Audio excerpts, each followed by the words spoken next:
What's going on? This is the Beast Edition with Samir Bader. Ladies and gentlemen, let's cut to the chase, straight to the kill. Game 3 was a victory for the Miami Heat, resulting in their first win in the NBA Finals in the year 2020. It's now 1-2. 1-2. The Miami Heat played with a lot more will, a lot more focus, a different game plan. Jimmy Butler led the way with a 40-point triple-double, which is not mistaken, it's the first triple-double, a 40-point triple-double in NBA history, in the NBA Finals, that led to a win. That's right. The other two who did it resulted in a loss, which was LeBron James and Jerry West. So that is an amazing stat. Jimmy Butler made history last night. Probably one of the biggest games in Miami history, if not the biggest, especially playing an underdog, playing undermanned. What an exceptional game. And he played about 45 minutes, probably a lot of it against LeBron James. He's very well conditioned, one of the best two-way players, and he definitely showed why. He is known for that last night in Game 3. So great game for Jimmy Butler leading the way. You got to be happy, Miami Heat fans. The Miami Heat take their first win, which means that they have a lot more confidence now heading into Game 4. They know they can do this against the Los Angeles Lakers. So let's talk about some different players. Let's talk about players who stepped up for the Miami Heat and also some key stats. For example, the Miami Heat, for the first time in this series, absolutely controlled the paint. They resulted in they scored 54-36, outscored the Lakers 54-36 in the paint. That's a big time stat because the Lakers were destroying them, eating them alive in the paint in the first two games, especially with Anthony Davis. I mean, he was killing them. Anthony Davis was actually a complete different man in the Game 3. He was somewhat of a non-factor, finished with about 15 points. In the first two games, he was averaging over 30 points. So the Miami Heat definitely came out way more aggressive and gave him a hard time. That was the biggest difference, the biggest key to this game, and they were causing turnovers like crazy. The Lakers were a lot more careless. You saw the ball. They were throwing the ball to the coaches, the assistant coaches. They had 20 turnovers against Miami Heat's 13. So much better game for the Miami Heat on defense as well, playing more man-to-man, less zone. So, Miami Heat definitely changing up schemes.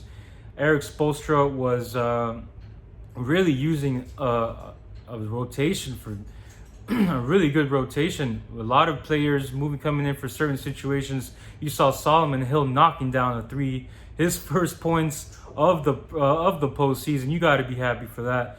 Kelly Olynyk straight up balled out. I mean, he had a huge game. He continues to knock some big threes in the fourth quarter. He's just a beast. Tyler Hero, I mean, he's cold-blooded. Him and Duncan Robinson struggled 3 for 14 in the first half, but they made some big buckets in the second half, and that was great to see. It ended with Tyler Hero snaring all over the place after he made that layup on Rondo. That was exciting to see. Duncan Robinson making a big three-pointer as well at the end of the game. He was a big difference from Game 2 to Game 3. In Game 2, he was actually a minus 21 on the floor. In Game 3, he was a plus 27, guys. I mean, wow, that was a big difference for Duncan Robinson. He was definitely more involved on defense, staying out of foul trouble, getting a lot of looks. He did miss a lot of threes, but he did make some big ones as well. You got to give him some credit. Jay Crowder playing some great games, always crashing the boards. Jay Crowder finished with 8 rebounds yesterday, always making 3-point shots. He's definitely playing a lot better in this series. Great game for the Miami Heat overall. They just had energy, more will. Lakers weren't. They just weren't the same team as they were in game one, game two, where they were getting whatever the heck they wanted. Obviously, you did see some other players step up yesterday, as Markieff Morris, who was antagonizing Tyler Hero, but he was also making some big buckets. Kyle Kuzma, I guess he read about the petition to not give him a ring if they win, because he came out shooting. He had a much better game. You got to give him his credit.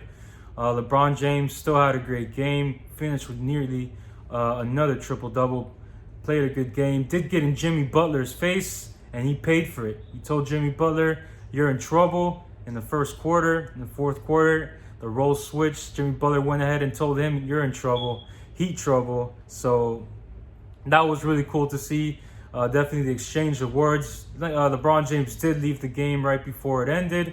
You saw the frustration of Los Angeles Lakers. They just weren't the same team. It was just, a different energy level facing this Miami Heat, who are continuing to improve in this series. Believe it or not, every game the Miami Heat are improving. Definitely from game one to game three, there's just a totally different team.